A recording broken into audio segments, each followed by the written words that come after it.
Hey, hi, hello, and all that good stuff. My name is Allie, I am the Chaotic Reader, and this is where I talk about book stuff. Today I am bringing you five-star predictions. These are just physical books. I didn't look to my ebooks for these.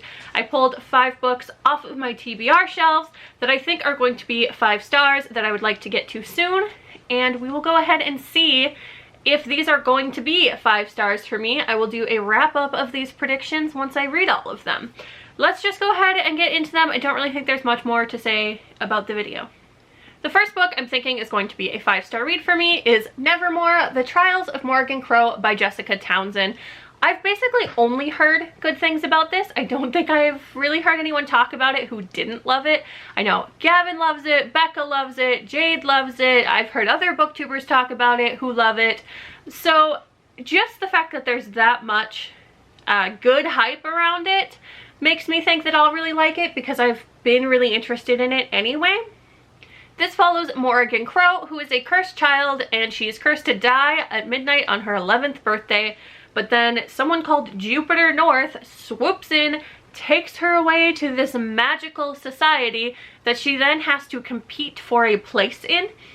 This sounds like it's going to be a 5-star read for me because just the whole magical society whisked away premise in middle grades I really like. And also there's trials, and she has to compete in trials, and that's another thing I like in fantasies is when they have to compete in some kind of trials. I just think it's really fun. I know it's probably overdone, but I still think it's a really fun concept, and especially in middle grades I seem to enjoy that sort of vibe. So I don't know, just everything about this just lines up with what I think I'm going to love. And you know, I've been meaning to read it forever. Then we have Muse of Nightmares by Laini Taylor. I read Strange the Dreamer last year. Absolutely loved it. Loved everything about it. Every moment of it. The story, the characters, all of it. And this one I've actually heard is very different. And I feel like that should put me off of thinking it's 5 stars because the first one was 5 stars and this one is very different.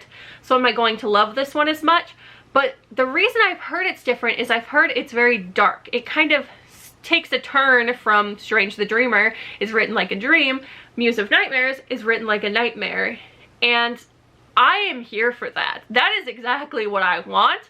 And I love dark stories. I think that this story could be done amazingly in a dark style. I love Laini Taylor's writing. I think it would lend itself very well to being dark. So I'm ready for this.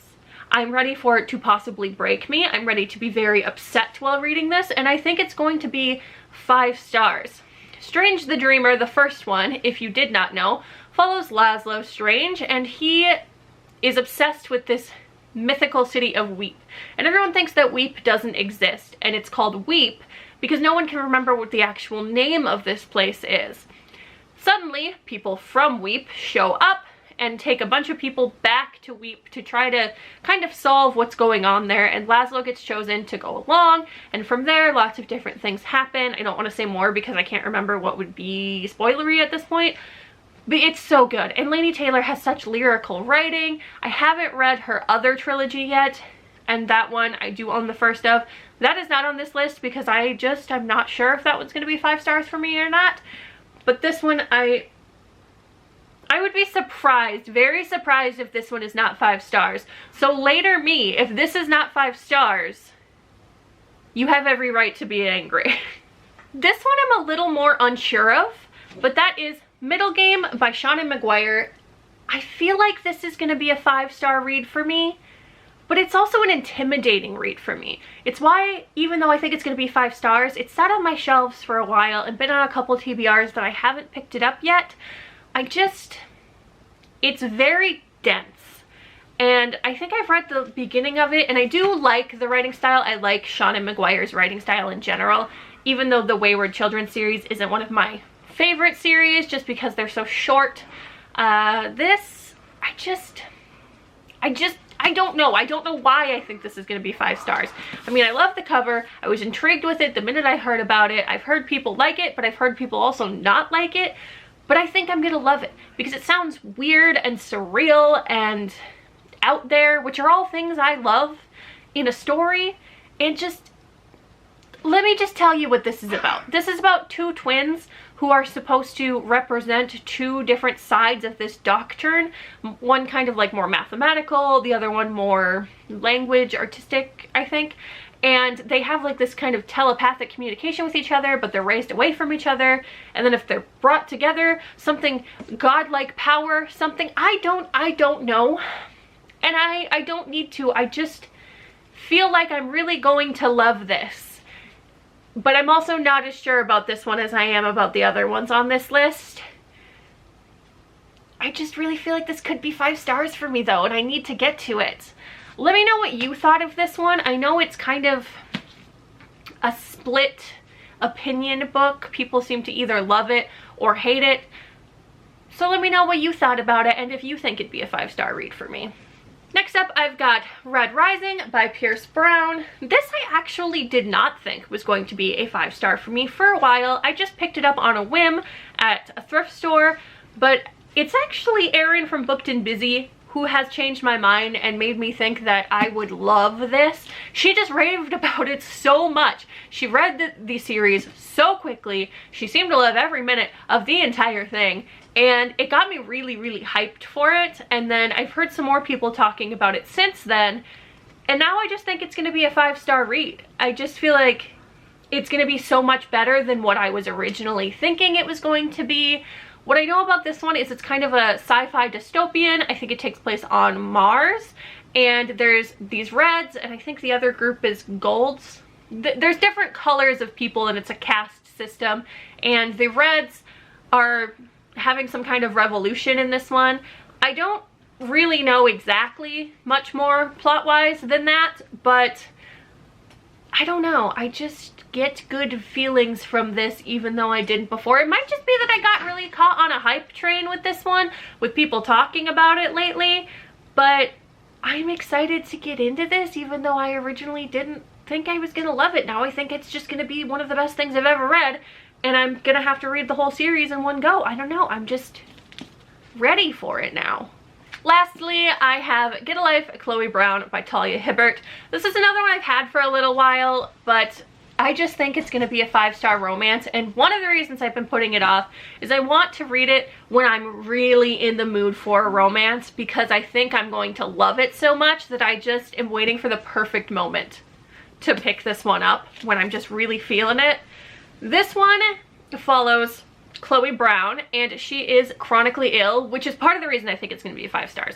I'm always looking for more chronic illness rep. I really like chronic illness rep. I have some chronic illness issues, sort of undiagnosed crap. Doctors are just like, nyeh. It's a whole thing, we won't get into that, but I like chronic illness rep. I like reading about it, and I like it when it's done well, and I've heard it's done well in here. So I'm ready for a romance with a chronically ill main character. Also, it just sounds like I'm gonna love Chloe. She's chronically ill, and she's decided that she's got kind of this like bucket list of things that she just really wants to do, and she enlists the help of a bad boy to help her do these things and do a bad thing. And then of course she finds out he's more than his rough exterior, and you know what? I'm all for a bad boy. It's an overdone trope and I don't care. Bad boys and romances are just where it's at. So this sounds like it's gonna be a good time, and I'm ready for the feels, and I'm ready for the steamy parts, and I'm ready for this. Also, there are 2 more books sort of in the series now. I mean, it's not really a series because they're all just like companions. They don't follow the same characters, but I like romances like that, I've really noticed, because I really like Helen Huang's, I want to say that's the author I'm thinking of, her series that is companion novels, The Kiss Quotient, and the other one I can't remember the name of right now. I really, really liked those, and these give me the same kind of vibes as that, I guess. So I just think this is going to be 5 stars, and I think it's going to give me all the romantic feelings that I want when I want them. So yeah, that's it. That's all I have. I know this was a really short video, but I just wanted to talk about some books that I think are going to be 5 stars. I'm excited to get to them, and I'm excited to do a wrap up and see if I am any good at predicting the kind of books that I'm going to love. my taste in books has actually kind of been changing and evolving a lot. I've been trying different things, realizing I like a lot of different genres, what different things I like in books, what different things I don't like in books. So I could be way off base thinking I'm going to absolutely love these books, because sometimes I don't know my reading taste as well as I think I do. So we will see. I will do a wrap up once I've read all of them. Maybe I'll make it like a vloggity vlog style thing. Let me know if you would prefer like vlog, where every time I read one of these books I vlog my experience with it, or if you would prefer just a wrap up at the end once I've read all of them. Just let me know what kind of style you guys think would be more fun, and I will probably do that. So yeah, that's it. Just a quick video, and make sure to like, comment, subscribe, all that good stuff if you like the energy that I have to offer, and I will see you guys next time.